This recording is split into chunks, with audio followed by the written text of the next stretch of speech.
सब देखने और सुनने वालों की खिदमत में मोहब्बत भरा सलाम। नाज़रीन, पाकिस्तान के जो मौजूदा हालात है, तमाम सियासी पार्टियाँ जिनमें मेरा ख्याल है अक्सरियत तो इकट्ठी बैठी, साथ हमारे फ़ौज के सिपह सलार सीनियर जितने भी लोग थे, और 3-4 दिन गुजर गए और उसके बाद अभी तक कोई रिजल्ट नहीं आया। हमारे साथ है इरफान अहमद खान साहब। उनसे पूछे, खान साहब कब आएगा ये रिजल्ट? सर रिजल्ट तो आया है। आपने महसूस नहीं किया कि जो दहशतगर्द मारे गए थे जी। उनकी लाशें जो है वो उठाने की सिविल अस्पताल कोयटा से कोशिश की गई है। यहां तक दलेर हैं आपके, जिनको आप दहशतगर्द करते हैं और वो अपने आप को आजादी पसंद सीर पसंद कह लें, जो भी कह लें, जो इस वक्त आजादी की तहरीक लेके चल रहे हैं अफगानिस्तान, वहां पे बलूचिस्तान में, वो इस हद तक दिलेर हैं कि आपकी तमाम तर कार्रवाइयों के बावजूद अब खबर ये है कि वो कोयटे से अपनी लाशें उठाने की अपने साथियों की उन्होंने कोशिश की है। इतना जुर्रतमंदाना इकदाम जो है वो ये, इसका मतलब है कि आप यहां तक सोए हुए हैं कि यहां तक वो आपकी दस्तरस से बाहर हैं कि वो कोयटा के अंदर घूमते फिर रहे हैं उनके हमदर्द, या वो खुद जो उनके मेंबर हैं, और उन्होंने कोयटा से लाशें उठाने की कोशिश की है, जिसको अब सूबाई हुकूमत जो है वो मानने पर पहले तो मानती नहीं थी, अब मान गई है कि हाँ इन्होंने लाशें उठाने की कोशिश की थी। बात यह है कि जो कोशिश की गई है, जिसका आप जिक्र कर रहे हैं, कौमी सलामती कमेटी के इजलास का, उसका रिजल्ट नहीं निकलना था। जो वहां हुआ है वो दुनिया के सामने है। दोनों ने एक दूसरे के ऊपर इल्जाम लगाए हैं। आप सिपा सालार की तकरीर तो हम नहीं कह सकते, ब्रीफिंग कह सकते हैं, क्योंकि पार्लियामेंट से खिताब सिर्फ पार्लियामेंट का मेंबर होना जरूरी है, या हेड ऑफ द स्टेट जो है सदर ममलिकत, वो खिताब कर सकता है। तो जो ब्रीफिंग उन्होंने वहां दी हुई है, उसके अंदर उन्होंने सारी जिम्मेदारी सियासतदानों पर डाली हुई है कि भाई आप हमारे पर कानूनी पाबंदियां लगाते हैं, आप हमें आजाद छोड़ें, हमें जो हम करना चाहते हैं हमें करने दें, तो हम आपको ये 5,000 दहशतगर्द उन्होंने कहा है तहरीक तालिबान पाकिस्तान के हैं, और 2,500 3,000 वो कहते हैं ये लिबरेशन आर्मी जो है बलूचिस्तान की, इनके हैं। इनको खत्म करना हमारे लिए कोई मसला नहीं, लेकिन आपकी जो बैड गवर्नेंस है वो उसमें आड़े आ जाती है। बैड गवर्नेंस से मुराद वो यही लेते हैं कि भाई जो कानूनी रुकावटें खड़ी हो जाती हैं बीच में, हम जिस किस्म के इकदाम उठाते हैं, आप उनके खिलाफ उन पे मुकदमात सिविल अदालतों में ले जाते हैं, फिर वो सिविल अदालतें उनको रिहा कर देती हैं, या उन पर वो लटकते रहते चले जाते हैं, जिससे हमारी कार्रवाई जो है मुतासर होती है। ज्यादातर दारोमदार उन्होंने इन पर डाला है सिविल हुकूमतों के ऊपर, और सियासतदानों ने जो है उन्होंने कोई ऐसा प्लान पेश नहीं किया उस मीटिंग में कि भाई हाँ इस दहशतगर्दी को खत्म करने के लिए, चाहे वो अंदरूनी दहशतगर्दी है चाहे बैरूनी है, जो सिपा सालार ने इशारे दिए उसमें उन्होंने अंदरूनी दहशतगर्दी को भी शामिल किया है। उसके लिए कोई प्लान उन्होंने नहीं दिया, कोई कानून साजी उन्होंने करने के लिए कोई ऐसी यकीन दहानी सिपा सालार को नहीं गई। इस लिहाज से इतने दिन गुजरने के बाद अब हर तरफ से यही आवाज उठ रही है कि ये जो कौमी सलामती कमेटी का इजलास जो था ये फेल हुआ है, ये किसी किस्म की कोई कार्रवाई करने में, कोई अमली इकदाम उठाने में नाकाम रहा है। इस लिहाज से बज़ाहिर यही नजर आता है कि भाई अभी तक कोई ऐसा अमली इकदाम उठाया नहीं जा सका जिससे हम कह सके कि हाँ ये दहशतगर्दी को सीरियसली ले रहे हैं, या दहशतगर्दी को खत्म करने के लिए इनके पास कुछ। हाँ, अपनी कार्रवाई देख लें आप कि 56 अरब 68 करोड़ रुपए की चीनी जो है पिछले 3 महीने के दौरान ये कमा के चले गए। यही इल्जाम लगा था जहांगीर तरीन के ऊपर कि भाई उस वक्त इन्होंने स्कैंडल चला था चीनी का, इन्होंने अरबों रुपए कमा लिए, वो जीआईटी बनी, बड़ा शोर शोर पड़ा, बना बनाया कुछ भी नहीं उसका। और यही अब बात समझ आई है कि पिछले 3 महीने में इन्होंने पहले एक्सपोर्ट को ली, एक्सपोर्ट से इन्होंने 56 अरब जो है 68 करोड़ रुपए जो है वो कमाए हैं, और उसके बाद अब शोर पड़ गया है कि भाई वो चीनी गायब हो रही है, चीनी महंगी होगी, चीनी महंगी होगी। 3 महीने कोई नहीं बोला, इन्होंने कमा लिया अच्छी तरह, एक्सपोर्ट कर ली, यहाँ रेट चढ़ता रहा, पहले 23 रुपए बढ़ा, अब 65 रुपए तक बढ़ गया है। अब उन्होंने जनाब परसों जो मीटिंग की है उसमें कहा कि जी 65 नहीं, आप 159 रुपए के ऊपर इसको बेच लें। तो ये जिन्होंने पैसा कमाना था ये वही सियासतदान है जिनकी मिले हैं, शुगर मिले, किसी आम आदमी की तो है नहीं। अपने काम के लिए इतना सीरियसली हो जाते हैं, मुल्क की ना किसी को फिक्र है, ना कोई ऐसा प्लान लेके आ रहे हैं जिससे ये दहशतगर्दी को काबू कर सके। इनके पास की रोग नहीं है जी। खान साहब ये भी इतला है कि कोई 5 लाशें वहां से गायब भी हो गई हैं, ये खबर इस वक्त हमारे तक भी पहुंची हुई है। तो जहां पे आप समझते हैं कि ये अंदर के लोग भी मिले हुए हैं, ये सारी गेम पड़ी हुई है? क्योंकि देखिए जब तक इतनी बड़ी कार्रवाइयां अंदर के मिले हुए लोगों के बगैर नहीं हो सकती। इनके सहूलतकार हर जगह मौजूद हैं, ये इन्होंने अपने सहूलतकार पैदा कर लिए हैं। और मैं तो कब से ये बात आपके प्रोग्राम में क्या है, दूसरे प्रोग्राम में कह रहा हूँ कि ये जितने भी मजहबी जमातें जो मजहब के नाम पे शोर डाल रही हैं, ये सब इनके सहूलतकार हैं और ये इनको पाकिस्तान को अंदर से कमजोर करने में इनका साथ दे रहे हैं। और इनके ऊपर जब तक हुकूमत हाथ नहीं डालेगी, इनसे इनके खौफ से इनसे डर रही है हुकूमत। आप देखा नहीं आपने कोटली के अंदर जो डिप्टी कमिश्नर ने जो इजलास किया है उसके अंदर किस तरह वो हर बात उन मौलवियों की मानने के बाद दूसरे लोगों को मजबूर कर रहा है कि भाई आप ये नहीं कर सकते, आप वो नहीं कर सकते। वो उस मुल्क के शहरी हैं, उनको भी उतनी आज़ादी हासिल होनी चाहिए अपने मामलात के अंदर जिसकी दूसरे शहरों को आज़ादी हासिल है। लेकिन वो मौलवी के डर से मुसलसल उन्हीं को दबाए जा रहे हैं और मौलवी की बातों को मानते चले जा रहे हैं। तो ये तो इसका तो बैड गवर्नेंस जो इस वक्त है पूरे मुल्क के अंदर, उसका ये रिजल्ट है कि उससे ये जो उनके सहूलतकार हैं उनको ज्यादा फायदा पहुंच रहा है और वो अपने काम कर रहे हैं, उनको सहूलतें पहुंचा रहे हैं। हाँ सर, एक बड़ा अहम सवाल है कि मिलिट्री तो जो मर्जी चाहे कर लेती है, वैसे ही तो लोगों को उठा लेती है, तो ये सिविल गवर्नमेंट से उनको क्या जरूरत है? सिविल गवर्नमेंट तो उन्होंने खुद ही बैठाई हुई है, सिर्फ अपने ताकि जो कोई मामला हमारे तक पहुंचे वो डायरेक्ट ना पहुंचे, जरा घूम फिर के यहाँ तक आए सारा कुछ। नहीं मुबारक साहब, जब आप सिविल जब आर्मी को सिविल हुकूमत जब किसी आर्मी को तलब करती है तो वो बास कानून की पाबंद होती है। और अगर या तो गवर्नर राज लगा दे वहां पे इन सूबों के अंदर, जिन 2 सूबों के अंदर शोरश है, उसके बाद फिर आपको किसी सिविल कानून की मंजूरी लेने की जरूरत नहीं, किसी असेंबली से मंजूरी लेने की, किसी फिर मिलिट्री का कानून चलेगा जो या तो मार्शल लगा दे वहां पे या मिलिट्री को खुद फ्री हैंड देने, असेंबली खत्म कर दें जो कानून साजी का इदारा है वहां पे, पार्लियामेंट सूबाई असेंबली पर तो मौजूद ना हो, फिर गवर्नर आ जाए, फिर वो जिस तरह चाहे डील कर लें। लेकिन जब ना ऐसी सूरत ना हो तो फिर कहीं ना कहीं मिलिट्री जो है जवाबदेह हो जाती है। देख लें आप जितने भी मामला इस वक्त चल रहे हैं अदालतों के अंदर, जो 9 मई के वाकयात थे आज तक उनका फैसले नहीं हो सके, इसलिए कि जब वहां मिलिट्री को सिविल हुकूमत के तहत काम कर रही हो बुलाया जाए तो फिर वो बात कानूनी पाबंदियों की पाबंद होती है। हाँ सर, ये भी एक चीज इस वक्त मंजर आम पे आई हुई है कि सारा जोर पीटीआई पे डाला हुआ है, बॉर्डरों पे इस तरफ ध्यान नहीं दिया जा रहा।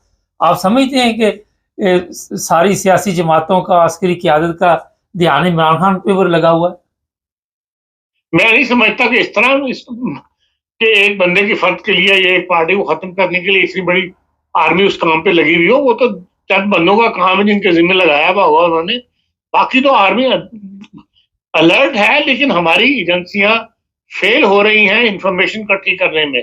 बिफोर हैंड इंफॉर्मेशन जो है, जो आमतौर पे इंटेलिजेंस की जो बुनियाद के ऊपर जो स्टेप उठाए जाते हैं या कार्रवाइयां की जाती हैं, उसमें हमें नाकामी का सामना करना पड़ रहा है।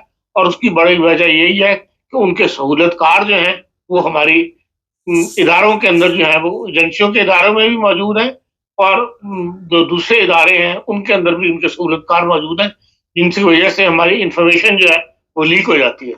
हाँ साहब, यहाँ पे एक बड़ा अहम सवाल है कि ये जो हमारी अस्करी क़यादत है, इनकी कमजोरियां भी तो फिर सियासतदानों के पास होंगी ना, जिसकी वजह से आज ये हालात बने हुए हैं। देखिए, इनकी कमजोरियां उतनी नहीं है जितनी सिविल की कमजोरी है। सिविल सियासतदान और सिविल एडमिनिस्ट्रेशन बहुत ज्यादा करप्ट है हमारी, जिसकी वजह से जिसकी फाइलें जो है वो इन मिलिट्री वालों के पास मौजूद है। मिलिट्री क्या करप्शन कर सकती है आप बताएं? मिलिट्री की जो ठेके दिए जाते हैं इसके अलावा इनके पास और क्या होता है? हाँ, इनको रियायतें ज्यादा दी जाती हैं जब रिटायर होते हैं, उस वक्त इनको जरूर बहुत ज्यादा कुछ मिलता है, लेकिन डे टू डे अफेयर में जितनी करप्शन हमारे यहाँ सिविल के अंदर मौजूद है, या हमारी एडमिनिस्ट्रेशन करती है, इंतजामिया करती है, या सियासतदान करते हैं, उतना बड़ा हाथ उनका नहीं पड़ता। हाँ सर, और इनकी फाइलें उनके पास ज्यादा मौजूद होती हैं। हाँ सर, कोई भी रिटायर होता है ऑफिसर ये मिलिट्री का, वो नादरा में चीफ बन जाता है, कोई वापटा में बन जाता है, किसी को किसी एम्बेसी में भेज दिया जाता है, तो फिर सिविल पे सारा इल्जाम देना दुरुस्त है आपके ख्याल में? कोई जगह नहीं जहाँ पे नहीं वो बैठे हुए। इसका किसी कानून के तहत ही लगता है ना। नहीं तो उस फिर कानून को बदलना किसका काम है? सिविल का सियासतदानों का काम है ना। नहीं, खत्म करते हैं ऐसे कवानीन को, क्यों नहीं खत्म करते? जी, क्यों नहीं जरूरत दिखाते इस बात की? जी।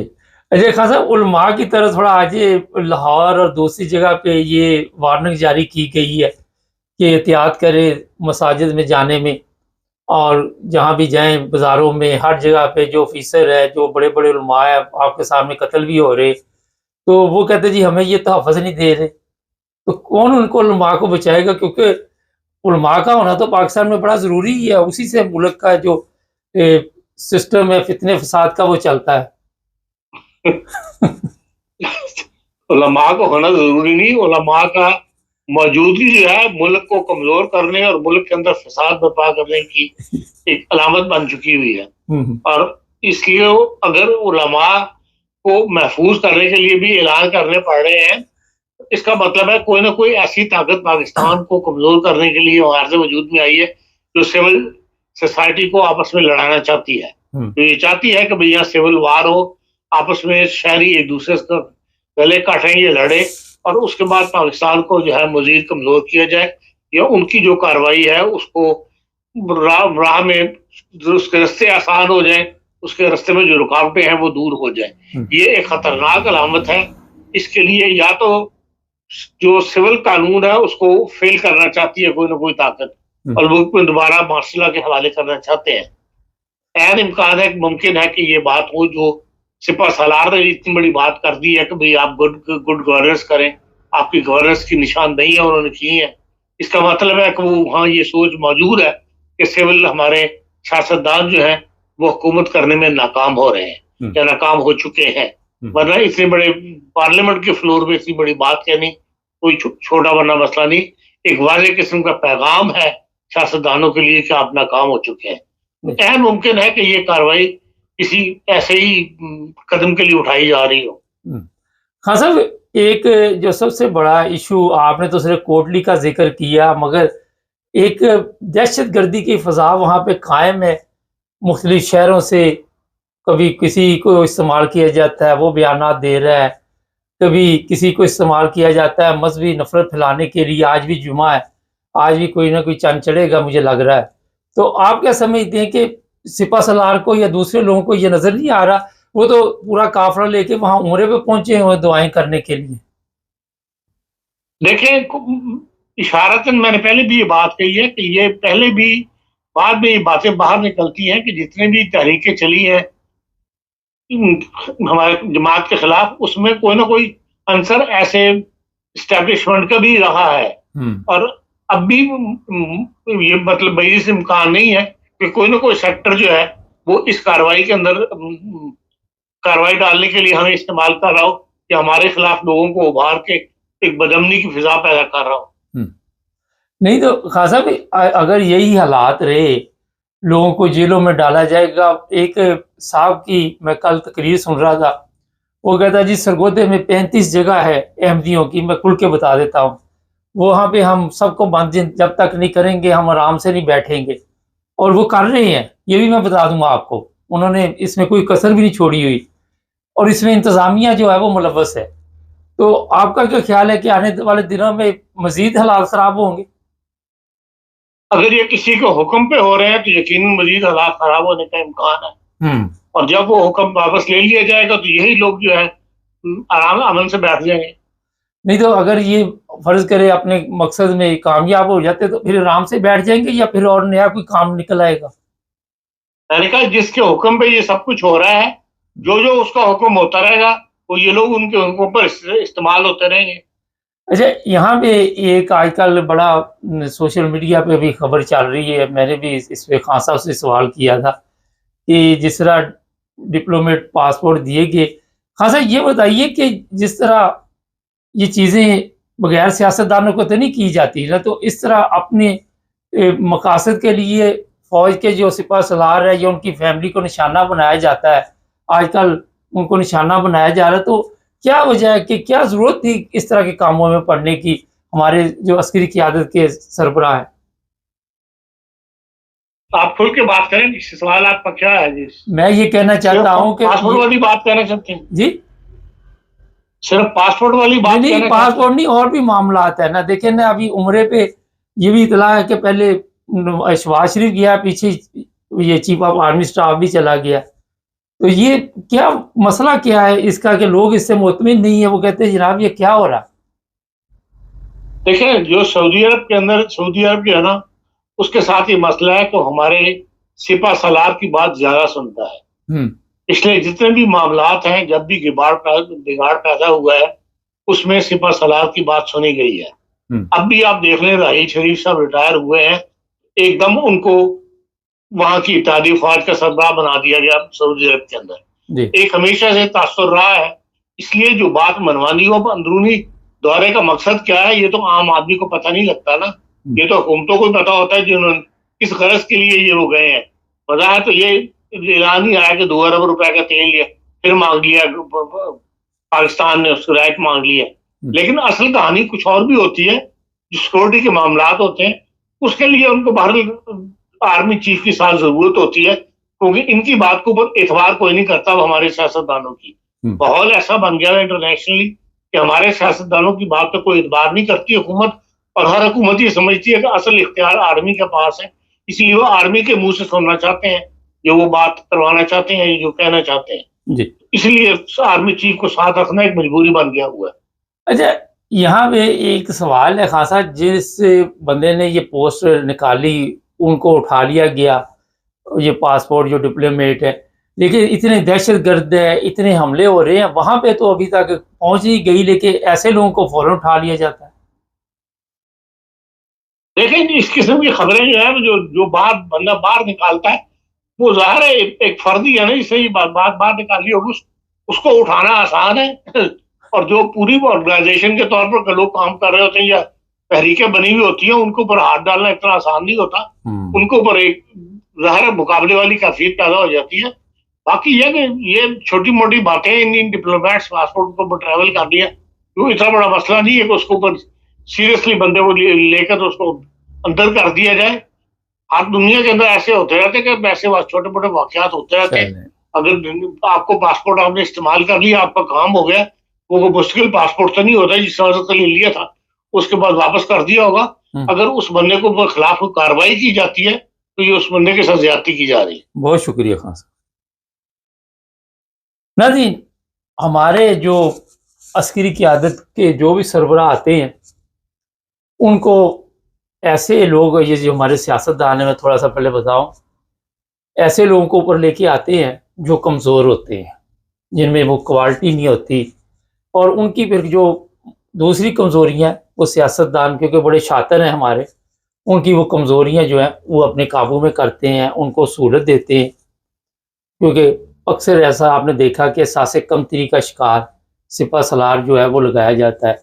ज़ियाउल हक भी आपको पता है कहाँ से लेके आए थे ऊपर, और भी कई ऐसे वाक़यात सामने आए। ये मौजूदा भी जो हक किसी का बनता था, लेकिन जब हक मार के आप किसी को बनाते हैं, तो वहाँ पे कोई ना कोई 2 नंबरी का फ़ायदा आपने भी हासिल करना होता है और दूसरी कंपनी ने, दोनों ने करना होता है। और ये सबसे बड़ी पाकिस्तान की बीमारी है। अगर आप देखिए आज जिस तरह सिपह सलार की फैमिली को निशाना बनाया जा रहा है, तो ये आपके ज़हन में क्या है कि आम बंदे का काम है, ये भी ये सियासतदानों का काम है, यही चालें चलते हैं। और हो सकता है कि अस्करी क़यादत में से भी कुछ लोग जो है वो इनके साथ मिले हों और मजहबी जमातें भी मिली हों। वजह ये होती है कि इस तरह की खबरें चला के इनको डाउन करना, इनको इसी जगह पे रखना कि जो काम हम कहेंगे वो करेंगे। आपने देखा ये फ़ायज़ ईसा के बयानात जो है, वो कह रहा है जनाब कि मुझे इस्तेमाल किया गया। तो जो चमचा होता है या लोटा होता है वो इस्तेमाल के लिए होता है, जब उसे इस्तेमाल कर लेते हैं उसके बाद उसकी वैल्यू कोई नहीं रहती। फ़र्ज़ करें चलो कमर जावेद बाजवा की बात कर लेते हैं, और भी आपके ज़हन में कई लोग आगे होंगे, अब मैं हर एक का नाम नहीं लूँगा। तो जब तक आप चमचे, कड़छे, लोटे का यानी कि रोल अदा करते रहेंगे, उस वक़्त तक यही हालात रहेंगे पाकिस्तान के। जो अभी खान साहब ने कहा कि वहाँ से लाशें लेके जा रहे थे, हमारे तो ज़िंदा लोगों को उठा के ले जाते हैं, लाशें तो दूर की बात। तो जनाब, सबसे पहले आपको पाकिस्तान के साथ मुखलस होना होगा और एक कौम बनना होगा, और एक कौम आपको बनने कोई नहीं देगा। उलमा नहीं बनने देंगे, सियासतदान नहीं बनने देंगे, असली क़यादत नहीं बनने देंगे, क्योंकि ये पाकिस्तान एक ऐसा इनको खिता हासिल हुआ है कि जहाँ पे सब बड़े बड़ों की मौजें लगी हुई हैं, छोटों को यही बताया जाता है कि आपको भूख और अफलास के ज़रिए ज़माया जाएगा। वो गरीब को ही ज़माया जाएगा, आपको क्यों नहीं ज़माया जाएगा। चैनल को सब्सक्राइब करें, जुड़े रहें हमारे साथ।